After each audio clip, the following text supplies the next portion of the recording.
Olá, irmãos queridos, bem-vindos mais uma vez ao Partilha Entre Irmãos. Estamos juntos aqui na comunidade Bom Pastor, acolhendo você para mais um mergulho na Palavra de Deus. E estamos aí em clima de quaresma, já começando, já dobramos o cabo em direção à Páscoa, né? Laura, e aí, já... Quarta semana da quaresma. Começaram já os preparativos, nas paróquias o pessoal já está ligadaço. Ainda na sua paróquia ainda não... As confissões... Vamos ter as confissões agora na próxima semana. Tem paróquias que já começou, onde as foranias são maiores, né? Mas já preparando as coisas para a Semana Santa, vendo as escalas já para a liturgia. É um tempo legal, né? Todo mundo gosta, é um tempo gostoso para a gente estar esquentando o coração para a celebração da Páscoa do Senhor, que é o centro do ano, né? O centro da vida da gente. Vida. Então... estamos indo. Mas olha, semana passada a gente começou a partilhar o Salmo 102, a gente ia partilhar o Salmo 102 e um trechinho da primeira carta aos Coríntios, porque o Salmo diz, bendize, ó minha alma, e a primeira carta aos Coríntios diz, não murmureis. Só que o Salmo 102 foi ficando grande. É um dos maiores. Ele foi crescendo e não deu tempo nem da gente terminar. Então, a gente combinou de hoje continuar a leitura, né? Mas em cima ainda um pouquinho daquilo que foi a parte do Salmo 102 que a gente ouviu na liturgia do domingo retrasado, né? O Salmo 102 ele é maior, ele é grandão, mas na liturgia normalmente se escolhem alguns pedaços, né? Para que eles sejam como que uma música, né? Durante a celebração da palavra, durante a proclamação da palavra. E no trechinho que nós rezamos nesse domingo, há 15 dias atrás, quase, nós ouvimos a Escritura nos dizer, bendize, ó minha alma, ao Senhor. E aprendemos que a gente tem que convidar a nossa alma a bendizer a Deus, porque ela, por natureza, ela é meio resmungona, reclamona, chata, briguenta. Então a gente tem que convidá-la, bendize, ó minha alma, ao Senhor. Nós vimos no refrão do Salmo que o Senhor é bondoso e compassivo. E a gente precisa aprender a ser do jeito dele. Grande trabalho do Espírito Santo na nossa alma é ir podando, polindo o nosso coração para que ele se torne mais parecido com o coração de Deus. E agora, na continuação do Salmo, né, o salmista afirma umas coisas muito bonitas, né? O Senhor disse que a gente, às vezes, e é verdade, tem dificuldades pela nossa natureza, né, fria, indiferente, a louvar o Senhor. E aqui, nesse Salmo, os 5 primeiros versículos dá uma lista, né, Padre Antônio? Um motivo atrás do outro. Só para a gente pegar um, a gente já entra assim, da vontade até de louvar a Deus. São vários motivos importantes, né? Pois é. Então, o Salmo diz assim, olha, o Senhor te perdoa toda a culpa, cura toda a tua enfermidade, salva a tua vida da sepultura, te cerca de carinho e compaixão. Aí depois, agora esse pedacinho já não tem na liturgia, mas está no Salmo, no versículo 5. Ele cumula de benefícios a tua vida e renova a tua juventude. Aleluia. Ih, não pode falar, estamos na quaresma. O Senhor faz justiça, dá direito aos oprimidos.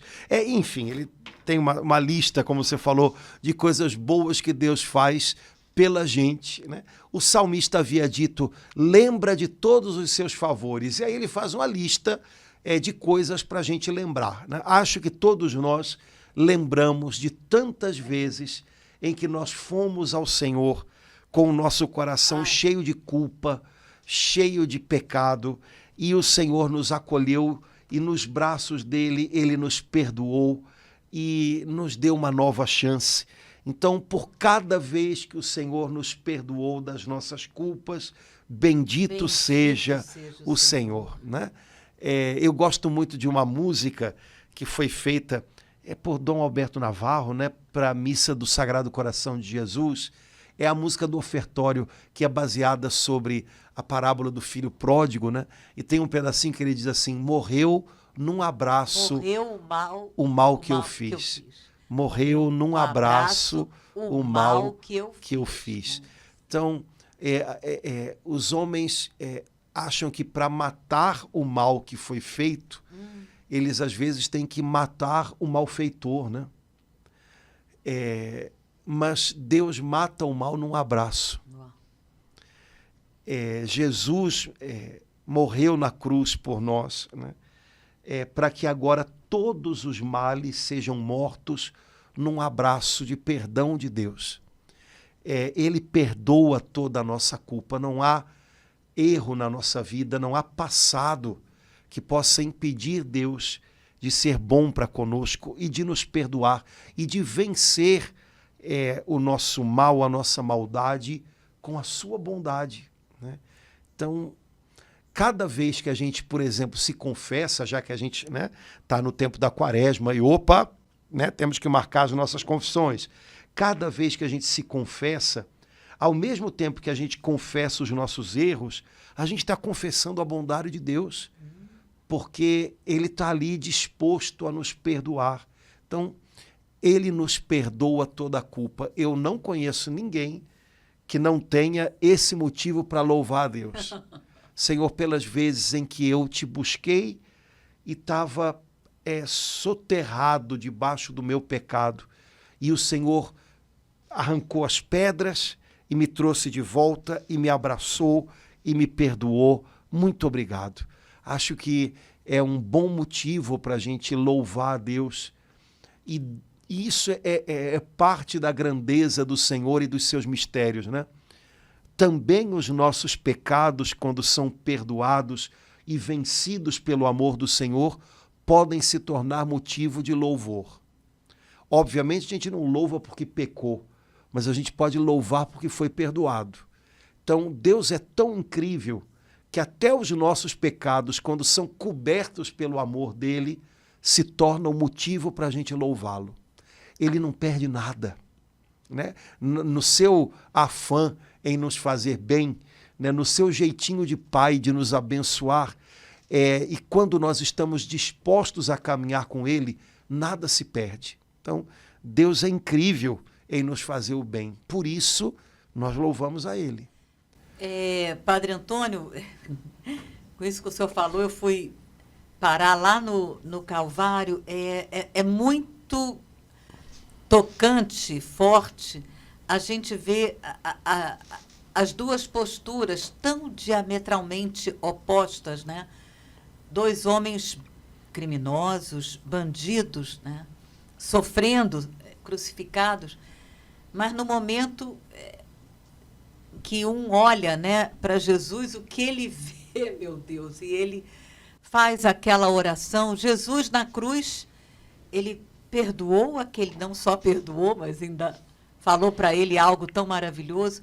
Depois ele perdoou a todos: Pai, perdoai-os. Mas antes ele perdoou aquele homem, né? E a gente pode, misericórdia, correr esse risco de assumir um dos dois lugares também, né, Padre Antônio? É interessante porque a fala do bom ladrão para o seu companheiro nós merecemos. Pois é. Ele não fez nada para estar aqui. Tem tanta coisa aí nessa fala que parece uma fala tão... Primeiro, ele reconhece, eu mereço isso que eu estou vivendo, né? Eu deveria ter sido condenado, né? E aí ele reconhece a inocência de Jesus, né? A pureza de Jesus, a bondade de Jesus. O outro não reconheceu nem que merecia, né? E nem a bondade de Jesus, porque ele diz, desce da cruz e leva a gente junto. Quer dizer, eu não mereço estar aqui, eu não queria estar aqui, eu não devo estar aqui. E aproveita, faz uma coisa aí, né, muito esquisita, e que te livre, e que livre a gente também. Então, no fundo, o mau ladrão nem reconheceu o seu pecado, nem reconheceu a santidade de Jesus. O bom ladrão reconheceu o seu pecado e reconheceu a pureza e a santidade de Jesus. Tem muita coisa aí nessa história acontecendo ao mesmo tempo. E num momento em que, humanamente, esse homem poderia estar totalmente desesperançado, porque a cruz era a derrota final, né? No momento em que esse homem podia estar tão envolvido pela sua dor que nem sequer reparasse quem estava crucificado do lado dele, mas ele conseguiu. Ele conseguiu tanto reconhecer a sua culpa e que merecia aquele castigo, como a pureza de Jesus, e confiou nessa pureza de Jesus. Me parece que nesse processo, que dura a vida toda da gente, né? De arrependimento, de volta para Deus, de ser perdoado novamente, e novamente, e novamente, essas coisas têm que estar acontecendo aqui dentro, né? A gente reconhecer, eu merecia ser condenado. Eu falhei, eu errei, eu pequei. Mas reconhecer ao mesmo tempo a bondade, a pureza e a santidade de Jesus, né? Ele não merecia aquela cruz, mas ele a abraçou por mim. Ele é perfeito, né? E confiar nele, confiar nessa bondade, confiar nessa pureza, nesse amor, né? Que é maior do que os nossos pecados. Então, tem muita coisa acontecendo no coração desse bom ladrão, que de alguma maneira sinaliza para muita coisa que tem que acontecer aqui dentro da gente, né? Não queria nem mergulhar mais nisso, porque eu acho que tem coisas que, se a gente tenta escarafunchar demais, mas reparar o que se passa no coração desse homem e o que se passa no meu coração.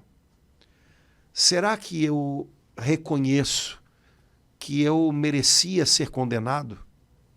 Ou será que eu continuo imaginando que eu não merecia nada disso, eu não merecia, no fim eu sou uma vítima? Mas quando eu imagino que eu sou uma vítima, então Deus é o algoz? Se eu reconheço o meu pecado, se eu reconheço que sem Jesus, sem a santidade, sem o amor crucificado dele, eu merecia ser condenado, bom, então quer dizer que o Senhor, ele é bom, né? Porque Jesus veio, e Jesus abraçou a cruz, e Jesus morreu perdoando. Então, ele não é algoz, o Senhor não é algoz, ele é bom demais. Como é que está o meu coração? Se eu estivesse lá, né, como você diz, né, se eu fosse a quarta cruz daquela tarde de sexta-feira, né, se eu fosse o quarto crucificado, né, eu faria coro a quem? Né? Eu uniria minha voz a quem? E não podemos dar respostas fáceis demais a esse tipo de pergunta, né? A gente tem que, de fato, vasculhar aqui dentro. Mas, continuando o Salmo 102, ele cura toda a tua enfermidade e salva a tua vida da sepultura. Bom, sabemos todos que um dia estaremos na sepultura, né? Mas a nossa vida não vai ser tragada pela sepultura. Jesus nos deu uma vida que é eterna, eterna. Ele salva a nossa vida da sepultura. E isso é verdade, né? Isso é real. A nossa vida é para sempre, né? Como diz aquela jovem que está também em processo de beatificação, a Chiara Corbello, né? Nós nascemos para não morrer nunca mais. Né? Então, há algo em nós que é para a eternidade. Então, ele salva a minha vida da sepultura. Ele cura tudo aquilo que em mim enferma, tudo aquilo que em mim adoece, tudo aquilo que em mim se gasta com o tempo. Ele tocou com o seu amor e ele transformou tudo isso de tal maneira que até chegando à sepultura nós sabemos, né, que o que ele tem para nós é eterno e que ele nos subtrai do império da morte, né? Ele prometeu, né, eu virei e vos levarei comigo. Então ele vai nos arrancar das garras da morte, né, naquele momento final. Então podemos dizer essas palavras com toda a verdade. Padre Antônio, o 4, eu não sei como está na versão da missa, e te coroa de bondade e de misericórdia. Aí te cerca de carinho e compaixão. De carinho.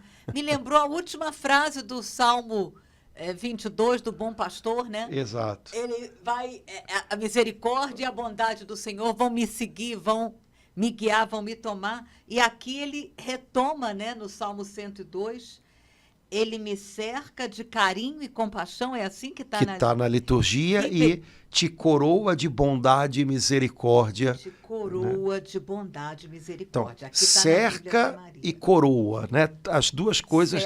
Cerca e coroa, né? No fundo, a coroa e a cerca são os braços dele, né? Bondade e misericórdia, carinho e compaixão. É a presença dele.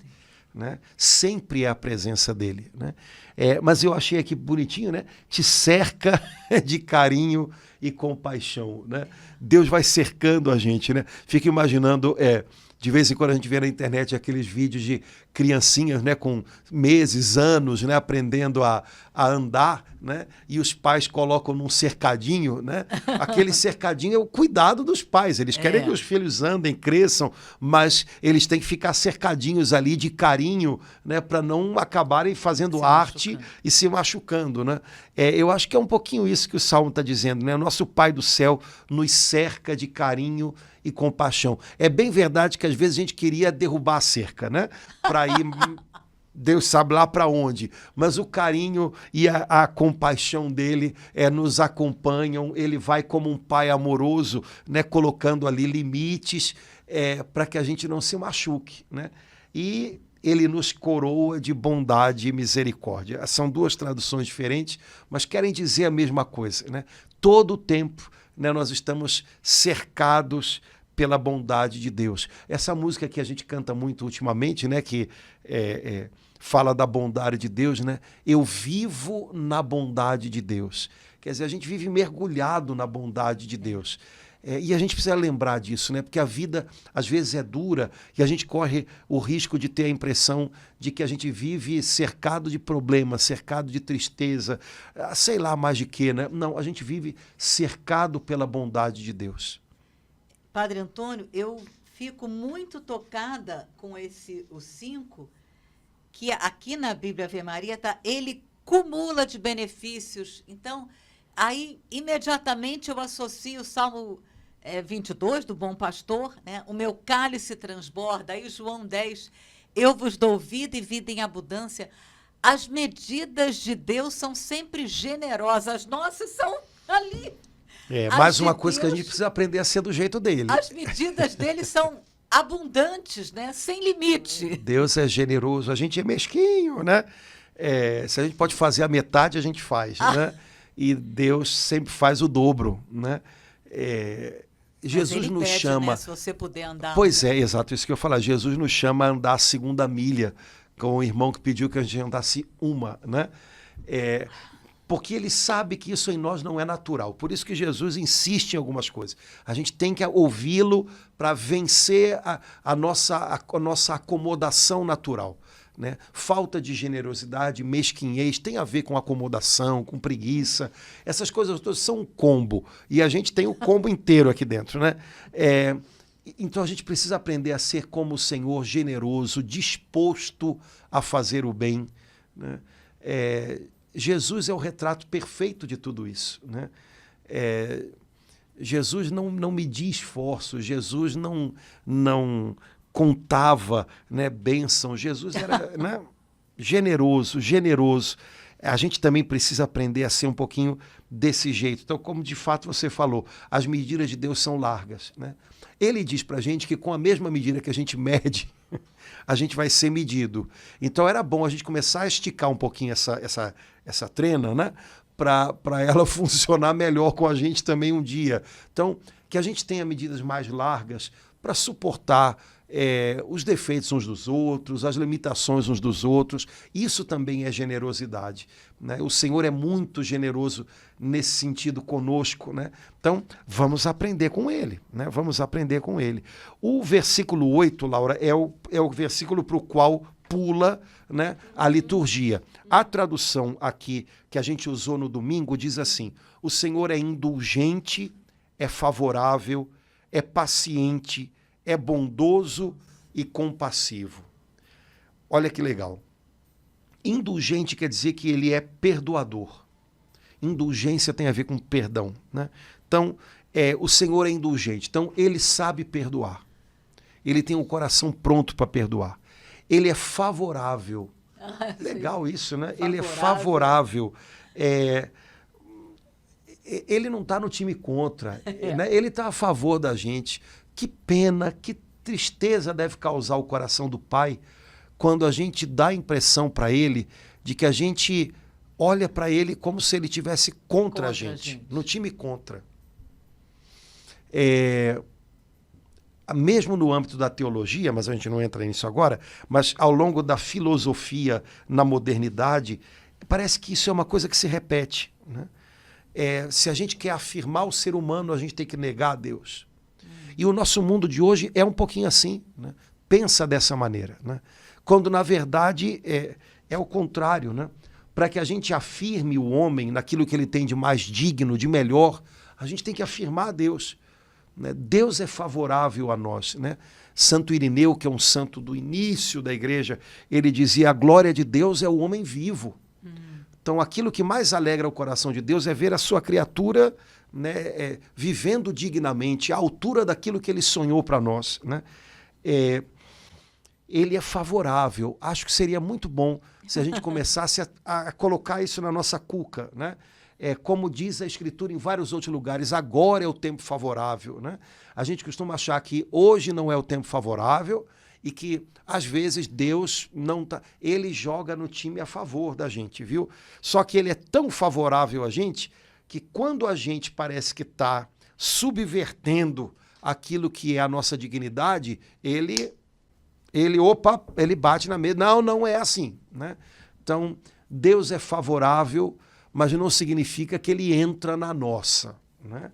Deus é favorável para que a gente possa viver à altura daquilo que ele sonhou para nós, à altura da dignidade que ele nos deu.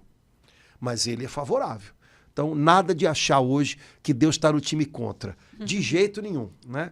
Ele é o capitão do time a favor. Ele é paciente. Como eu preciso aprender, meu Deus, a ser paciente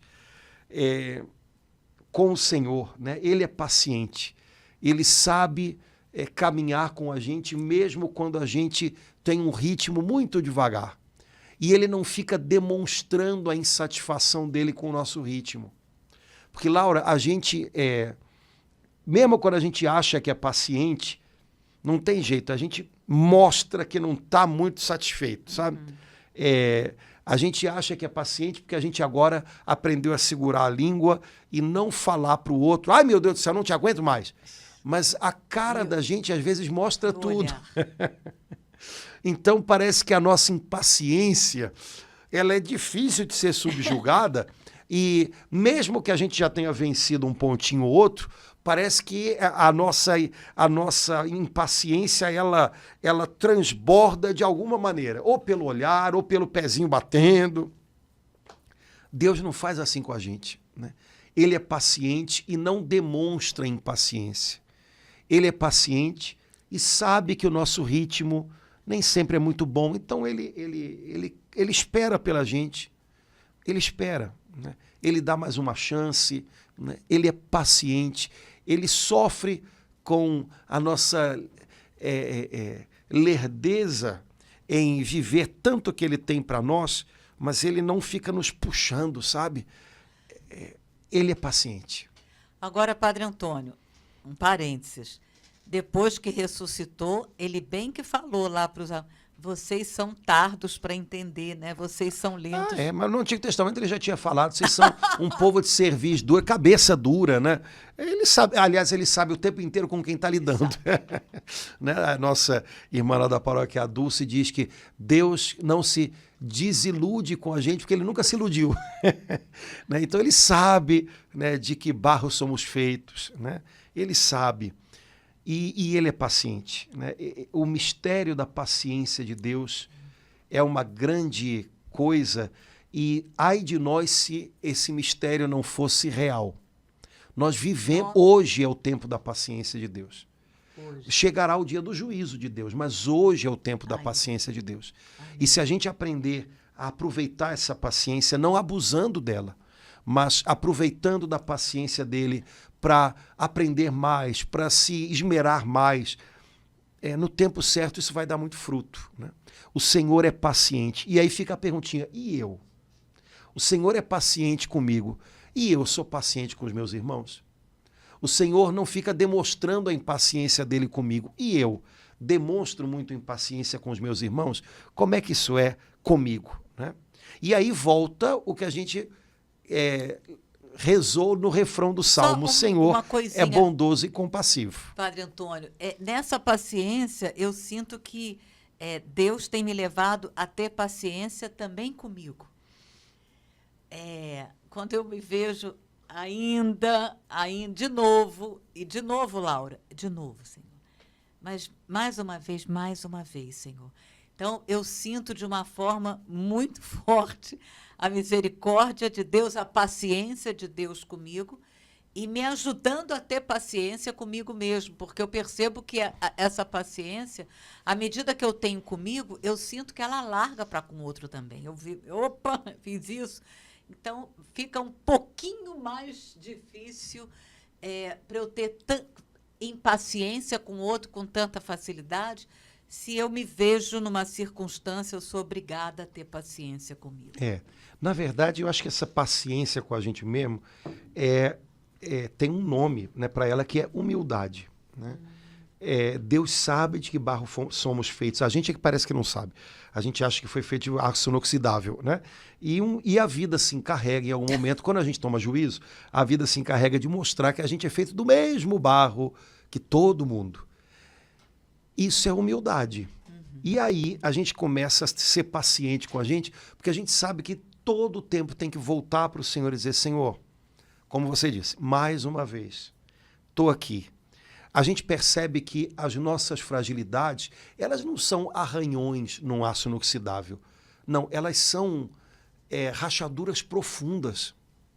E que o trabalho de Deus conosco é longo, é profundo, e que a gente não pode desistir dele, né? E nem pode achar que esse trabalhinho vai ser um trabalho, sabe, superficial. Não, tem que ir lá dentro. As coisas que a gente faz e que obrigam a gente a voltar para o Senhor dizendo, Senhor, estou eu aqui de novo, elas não são coisas superficiais, elas são a expressão de coisas que estão muito lá dentro quebradas. Então, quando a gente descobre isso, eu acho que o nome disso é humildade. E aí vem essa paciência com a gente mesmo e, ao mesmo tempo, esse reconhecimento de que eu não sou feito de um material melhor do que quem está do meu lado. Então eu preciso ser paciente com o meu irmão também, né? A gente começa a perceber que quando eu não sou paciente com o outro, no fundo, eu estou sendo mal comigo também, sabe? Porque eu tô criando uma insatisfação, uma coisa que só faz mal para mim. Então, tudo isso é trabalho do Espírito Santo na gente e quanto mais ele trabalha na gente, mais isso redunda em paz para o outro que está do nosso lado e para a gente também. E quanto menos a gente deixa o Senhor trabalhar na gente, mais isso atormenta quem está ao nosso lado e se torna um tormento para a gente também. Então, o trabalho de Deus em nós é para a vida toda. E é um trabalho paciente. Se o Senhor é paciente comigo, eu devo ter a humildade de me deixar tratar por Ele. Até o último dia, confiando nas mãos do oleiro que me fez e me refaz quantas vezes for preciso. Mas é engraçado, né? Ser paciente não tem a ver só com...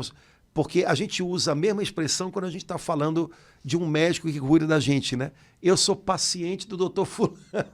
Eu preciso aprender a ser paciente também nesse sentido. Deixar que Deus me trate, deixar que Deus me cuide. E a gente sabe que há pacientes que colaboram e há pacientes que não se deixam cuidar. Incrível isso, né? Às vezes a gente pode ser esse paciente que não se deixa cuidar. Eu sei o que eu estou fazendo, não preciso de ajuda. Não, me deixa. Ai, você está... Né? A gente vê pessoas, é claro que isso tem a ver com a demência, então a gente vê pessoas com Alzheimer ou com algum tipo de demência brigando com quem está cuidando delas, né? A gente pode fazer a mesma coisa com o Senhor, né? Será que eu sei ser paciente de Deus? Né? Ou seja, será que eu sei me deixar cuidar por ele? Ou será que eu reclamo, eu digo que eu não preciso, eu estou bem, me deixa que eu faço, né? Humildade talvez tenha a ver com esse ser paciente dessa maneira, né? É um desafio tanto, né? Mas é um bom desafio. E aí, Laura, o Salmo termina com o versículo 11 na liturgia, porque, na verdade, o Salmo tem 22 versículos, mas na liturgia o último foi o 11, né? Quantos céus por sobre a terra se elevam, tanto é grande o seu amor aos que o temem. Assim como o céu está acima da terra, bota uma fita métrica e mede. Dessa altura, desse tamanho, é o amor do Senhor aos que o temem, né? Aqueles que o buscam, aqueles que o reverenciam no seu coração. No final das contas, esse versículo 11 é uma declaração de amor de Deus pela gente, né? Lembre que é o Espírito Santo quem inspira os salmos. Então, é o próprio Deus dizendo, olha, do jeito que o céu está sobre a terra, desse tamanho é o meu amor por você. E, meu Deus do céu, saber ser amado desse jeito, poxa vida, a gente às vezes fica catando migalha de amor por aí e não valoriza esse amor imenso, inteiro, né? Que não é migalha, né? Mas que é um amor, né? A gente não valoriza ele, parece que ele não é real, parece que não é um amor que agrada o nosso coração. Mas, poxa vida, esse amor se manifesta de tantas maneiras, todo o tempo. Como é que a gente pode não valorizá-lo, né? Então, talvez a gente pudesse tentar valorizar um pouco mais o amor que a gente recebe de Deus. Aprender a ser amado também é um desafio. A gente fica querendo amores que não vêm e a gente não curte aquele que chega, né? Aquele que vem, do jeitinho que ele chega, né? Então, isso pode ser um transtorno para a vida da gente, né? Não sei como é que, né, é a vida de cada um. Eu queria tanto o amor da minha esposa ou do meu marido, ou então eu queria mais amor da parte do meu pai ou da minha mãe. Eles não demonstram o amor do jeito que eu gostaria. Eu não me sinto amado nesse ou naquele lugar. Ok, tudo bem. Eu entendo. Mas olha só, será que eu sou capaz de receber o amor que vem, que chega a mim cada dia? Porque, de repente, essa mesma pessoa que reclama que não está recebendo amor da esposa ou do marido, porque está num momento de complicação no casamento, quando os filhos chegam da escola e querem um abraço, e estão ali, não para receber aquele abraço, não tem tempo. E aí não recebe, não acolhe, desperdiça o amor que está vindo do jeito que está vindo. Que de repente é pelo abraço do filho que chegou da escola e está com saudade, diz que está com saudade, né? E de mil outras maneiras a gente poderia falar, né? Portanto, aprender a ser amado, aprender a deixar-se amar e transferindo isso tudo agora para esse amor imenso que é o amor de Deus, reconhecer o amor de Deus pela gente nas pequenas coisas de cada dia, que são a maneira dele de mostrar, estou aqui, né? Talvez seja uma tarefa também para a gente, né? Algumas pessoas imaginam que o maior desafio de um cristão é amar. Bom, é um grande desafio, mas deixar-se amar também é um grande desafio. Enquanto o senhor falava, Padre Antônio, eu percebi claramente que a carência afetiva não é apenas um problema emocional que pode ser tratado com uma boa terapia, mas ele é também um problema espiritual, né? E na parte espiritual ele abre uma brecha assim bem perigosa se a gente não está atenta, se for realmente no caso, né, de uma pessoa casada que está, né, ou mesmo de uma pessoa solteira, ou mesmo de um sacerdote, né? Então, assim, quando o senhor falava, eu via assim, o risco, no primeiro momento que a gente percebe que está vivendo um momento de carência afetiva, o cuidado que a gente tem que ter nessa hora de, Senhor, olha, eu estou precisando de uma forma especial, porque se a gente encara assim, eu acho que isso é um problema que pode vir a se tornar bem grave para uma solteira, para um solteiro, para um casado, para um padre. Na verdade, a gente está em constante processo de evangelização. Nós somos... Havia uma musiquinha antigamente, não vou lembrar agora estou com as musiquinhas na cabeça, que dizia, né, a igreja, porque eu acho que isso é texto de algum papa, não lembro, é que a igreja está sempre sendo evangelizada e evangelizando. Assim também cada cristão. Então a gente tem que estar constantemente sendo evangelizado e evangelizando. Ora, evangelho é boa nova. Então eu constantemente tenho que estar aberto a essa boa notícia. Eu sou amado por Deus. Eu tenho valor aos olhos de Deus. Né? Deus se importa comigo. Né? Deus me cerca de carinho. De carinho. Ele sabe que eu preciso de carinho. E Ele me acarinha de mil maneiras. Né? E Ele coloca pessoas no meu caminho que sejam sinal, instrumento dEle para isso também. Então, evangelizar também os nossos afetos, né? Evangelizar também a nossa afetividade. É uma necessidade da vida toda e parece que às vezes a gente esquece dessas coisas. Todas as dimensões da nossa vida têm que ser evangelizadas, ou seja, têm que ser cheias do evangelho, porque senão a gente não está sendo evangelizado de verdade. Quem disse que é para evangelizar só a cabeça? Né? As ideias, né? É para evangelizar tudo, os afetos também. Eu tenho a convicção pessoal, não fiz teologia, que aquela mulher pega em adultério, ela até o dia que ela olhou para Jesus e foi olhada por ele, ela sofria de uma terrível, dolorosa, machucada e ferida carência afetiva. Né? Por isso aquela vida... Né? Não estou justificando o pecado dela, eu estou dizendo como eu, como mulher, a vejo. Né? Mas naquele instante ela se viu olhada de uma outra forma. E aquilo foi curador para ela, aquilo foi transformador para ela. Ela não se viu mais como a coitadinha que tem que pedir. Ela se viu como alguém que é respeitada, que é amada, que é digna. Então, isso foi curador para ela. Eu a vejo assim, Padre Sim. Antônio. Eu não sei, havia um livro antigamente, não sei se esse livro é editado ainda, A Evangelização das Profundezas. A evangelização não de uma francesa.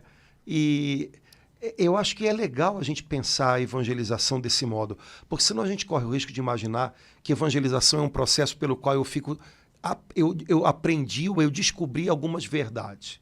Ponto. Não, é fato. É preciso que eu conheça essas verdades, a verdade do Evangelho. Só que essas verdades do Evangelho são verdades a respeito de Deus, a respeito de mim, a respeito da vida. E essas verdades, para que a evangelização seja real, elas têm que ser acolhidas por mim de tal maneira que a minha vida seja mudada por essas verdades. Oh, mas eu não sabia que era assim. Agora eu descobri o que é. Então, a verdade tem que evangelizar meus afetos, meus gostos, né? Tanta coisa, se a gente for, minha vontade, né? Tudo em mim tem que ser evangelizado. Quando a gente vê evangelização dessa maneira, poxa vida, então várias áreas da minha vida que eu achava que não tinham nada a ver com o evangelho, claro que tem a ver. Tudo em mim tem a ver. O evangelho é boa notícia de Deus para tudo em mim. E é preciso que eu vá trazendo essa boa notícia para cada área da minha vida e cada área da minha vida vá sendo restaurada, transformada por ela. Até a hora de lazer. Tudo, até a hora de lazer, tudo. Porque senão o evangelho vira um compartimento da minha vida. E o evangelho é a verdade de Deus, então ele tem que transfigurar a minha vida toda. Também a maneira como eu recebo afetos, dou afetos, me sinto vazio de afetos e por aí vai. Então, trazer para a gente o evangelho de Jesus como de fato uma boa nova que é para a gente por inteiro. E essa boa nova, essa verdade que é descoberta, ela é capaz de colocar em ordem tudo que na vida da gente estava fora de ordem, porque estava enganado, né? Porque não estava sendo regido pela verdade. Isso é ser evangelizado. Né? Qualquer coisa menos do que isso ou é um pedacinho do processo de evangelização ou é uma falsa evangelização. Porque é um evangelho que não se transformou em fonte de vida. E de um evangelho que não se transforma em fonte de vida, ninguém tem interesse hoje em dia. Ninguém. Porque de fato não interessa. O que interessa é um evangelho que se torna uma nascente de vida, sabe? Que gera vida na gente. Foi para isso que Jesus veio, para que nós tenhamos vida em abundância. Então, cada área da minha vida, desde agora e para a eternidade, tem que receber uma injeção de evangelho, uma injeção da verdade que vem de Deus, para ser fecundada por aquilo. Também o modo como eu me vejo, o modo como eu me abro a receber afetos ou não, tudo isso tem que ser evangelizado, né? E a primeira e mais importante notícia é o amor do Senhor por aqueles que o temem. É da altura que leva do chão que a gente pisa até o céu que a gente enxerga, mas que ainda que a gente pule, a gente não é capaz de pegar. E suficientemente capaz para suprir todas as formas de carência afetiva que a gente enfrenta ao longo da vida, e de vez em quando elas vêm assim de novo para assustar. Amém. Né? Então, vivendo e aprendendo, né? Laura, vamos só terminar o finalzinho aqui do trechinho da primeira carta aos Coríntios, vamos, Padre Antônio, que é a fala do apóstolo outro lado, Paulo. né? Pois a é. outra face, Né? No versículo 1 Coríntios capítulo 10, no versículo 10, Paulo diz assim: não murmureis, como alguns deles murmuraram, falando do povo de Israel no deserto, e por isso foram mortos pelo anjo exterminador. Portanto, quem julga estar de pé, tome cuidado para não cair. Então, primeira coisa, São Paulo diz, não murmureis, ou seja, não repitam histórias que vocês conhecem da Escritura. Vocês sabem pela Escritura que o povo de Israel, enquanto passava pelo deserto, murmurou porque não tinha alimento, murmurou porque não tinha carne, murmurou porque não tinha água, murmurou por causa disso e daquilo, e por causa dessa murmuração, o deserto se tornou muito pesado para eles. Apesar de o Senhor ter, com a sua generosidade e bondade, sempre ido além das expectativas que eles tinham. Mas por causa da murmuração, aqueles que saíram do Egito não entraram na Terra Prometida. Por causa da murmuração, houve um episódio em que eles foram picados por serpentes. Por causa da murmuração, muita coisa complicada vem e o deserto se torna mais pesado. Apesar de Deus ter sido tão bom e ser tão bom com a gente, apesar de Deus sempre suprir muito além daquilo que a gente imaginava, a nossa murmuração torna o deserto mais pesado. E eu acho que todos nós temos experiência disso. Eu acho que assim, especialmente, Padre Antônio, porque a murmuração, você não murmura sozinho. Pode até ter. Normalmente, o que acontece é que você murmura com outro ou com outros. E contagia mais do que gripe, né? Sim. Não, e é engraçado, né? Porque eu às vezes brinco lá na igreja, eu nunca ouvi ninguém dizer assim, olha, eu hoje tive uma tarde que eu tive a chance de falar, reclamar de todo mundo que eu queria. Eu reclamei do meu chefe, reclamei dos meus colegas de trabalho, reclamei do meu trabalho, reclamei. Eu nunca ouvi ninguém dizer assim. E aí, depois que eu passei a tarde inteira reclamando, ai, como eu estava me sentindo melhor. Nunca ouvi. Porque a gente reclama e parece que... Mas quando termina a conversa, você não está melhor. Já ouvi muita gente dizer, eu estava muito mal, comecei a louvar a Deus e olha, de repente, isso eu já ouvi. Agora, nunca ouvi ninguém dar esse testemunho, né? Eu tive a chance de 1h30 reclamar sem parar e quando eu acabei, eu era uma outra pessoa, uma pessoa nova. Nunca ouvi isso. Porque, na verdade, a murmuração, a reclamação, a crítica, essas coisas, elas não têm o poder de transformar o interior da gente, de renovar o nosso coração. Então você pode reclamar o quanto você achar que deve e tem motivo. Mas o fato é que quando acabar a reclamação, você não vai estar se sentindo renovado pelo papo, pela conversa que você teve. Então, de fato, murmurar não é uma coisa terapêutica para a gente. Reclamar não resolve, não ajuda, né? A não ser, Padre Antônio, que você faça como a gente foi vendo, né, ao longo da Quaresma, naqueles textos de Êxodos, quando o povo reclamava com Moisés. O pobrezinho ia lá se encontrar com o Senhor. Olha, Senhor, o povo está reclamando, o povo está... a não ser que você leve isso, essa reclamação, para Deus, né? Sim, mas aí também deixou na mão de Deus. E não, né? Tem um salmo que diz isso, tão bonito, né? O Senhor não fica eternamente repetindo as suas queixas. Eu falo, gente, Deus que é Deus e que é eterno, não fica eternamente repetindo as suas queixas.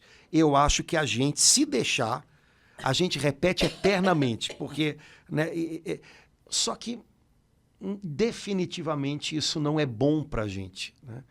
Então, aprender a, de alguma maneira, colocar limites nisso, sabe? Controlar isso, talvez seja um bom desafio para a Quaresma, né? E não é só por uma questão de eu não vou falar, mas é uma questão de mudar aqui a estrutura da cabeça da gente.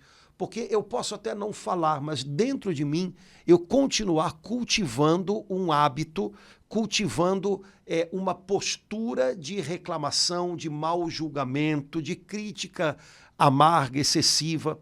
O segredo da história é mudar dentro. É mudar dentro, né? É criar um hábito de louvar, criar o hábito de reconhecer o que é bom, criar o hábito de dar feedback positivo, como o pessoal fala, poxa, isso aqui foi tão legal, isso aqui foi bom, foi maneiro, pronto.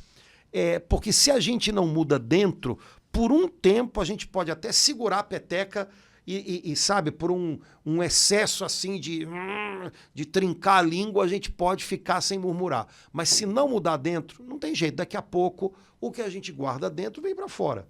Então a grande questão é mudar o funcionamento do nosso interior, né? De um coração murmurador para um coração grato. Padre Antônio, eu agora com essa versículo 12, eu fiquei assim, com um temor maior de Deus. Quem está de pé, toma cuidado para não cair. Quer dizer, o que vai me levar a cair é a murmuração. Paulo colocou logo embaixo, né? Apesar de que tem um versículo 11 aí no meio, mas essas coisas têm todas a ver, né? Porque no fundo elas têm a ver com o que eu permito que haja dentro de mim. Se eu cultivo, né, um coração amargo, se eu cultivo um coração excessivamente crítico, ninguém entra, né, na minha padronagem, né, sem que eu perceba, né, daqui a pouco eu próprio, achando que sou, né, melhor do que os outros, que sou feito de um material diferente dos outros, eu próprio vou estar caindo, né? Bom, nesse caso, de repente a queda vai ser o que vai me obrigar a cair na real, né? Mas o que Paulo está dizendo aqui é quem julga estar de pé, cuidado para não cair, olha, não tem ninguém pronto. Então, se você imagina que você está numa posição já avançada, positiva, não descuide, né? Quem está de pé sempre pode cair. Então, se você julga estar de pé, se você julga estar numa posição firme, tudo bem, mas cuide para não cair. Ninguém está pronto, ninguém está livre de ser pego pela tentação e acabar cedendo a ela, né? Ninguém é imune à tentação, ninguém é imune a cair. Eu acho que Paulo está dando para a gente a chance de ter, como a gente fala, o pé no chão, né? Não estamos prontos. Em nenhum momento da vida a gente pode achar, não, eu agora... né? E pelo contrário, esse sentido de cuidar-se, ele tem que ser real a vida toda, né? Ninguém pode dar o jogo como ganho. Não, eu preciso constantemente estar vigiando o que há dentro de mim, o que eu guardo dentro de mim. Eu preciso constantemente perceber se eu não estou dando brechas para esse pecado ou aquele outro, porque quem está de pé pode sempre cair. Então, vigilância. Eu acho que esse último versículo é um chamado à vigilância, que no fundo é um tema constante durante a Quaresma, né? sempre durante a quaresma, a gente tem chamados a estar atento a nós próprios, ao nosso comportamento, àquilo que alimentamos dentro de nós. Me parece que um cristão que abandona esse estado de vigilância é um cristão que está, assim, né, com alerta de perigo. Quando eu não percebo a minha fragilidade, quando eu não conheço os meus pontos fracos, quando eu imagino que estou de pé e estou pronto, eu estou em perigo. Portanto, essa vigilância interior, que é constante no Evangelho, né, o chamado a isso, ela tem que ser uma atitude bem real para a gente e que dure a vida toda, né, até o último instante, né, mantenhamos a vigilância interior para não sermos pegos de surpresa ali nos nossos pontos fracos. Vigilância sobre eles. Padre Antônio, eu vou pedir para o senhor, para a gente, eu sei que hoje não dá mais tempo, mas para uma próxima oportunidade, fiquei muito tocada com esse pontos fracos, que eu acho que a gente é pouco, não sei dizer orientada, mas assim, acho que a gente está na quaresma, a igreja pede para a gente olhar, às vezes, mas que ponto fraco? Eu não vejo ponto fraco. Talvez seja esse. Então, para a próxima, Laura, a gente conversa um pouquinho sobre isso, tá bom? Beleza. Irmãos, obrigado pela companhia, Deus abençoe muito, continuemos aí firmes na nossa quaresma, aos pouquinhos, chegando já na celebração da Páscoa, e acho que o convite maior para esse tempo é uma boa confissão, né? Vamos nos reconciliar com Deus, num abraço morre todo o mal. Um abraço, morre o mal que eu fiz, né? Ô glória. E o Pai está de braços abertos esperando pela gente. Então, fica aí o convite, faça uma boa confissão nessa quaresma, tá bom? Um abração, gente. Até logo. Deus abençoe. Tchau, tchau. Tchau, irmão.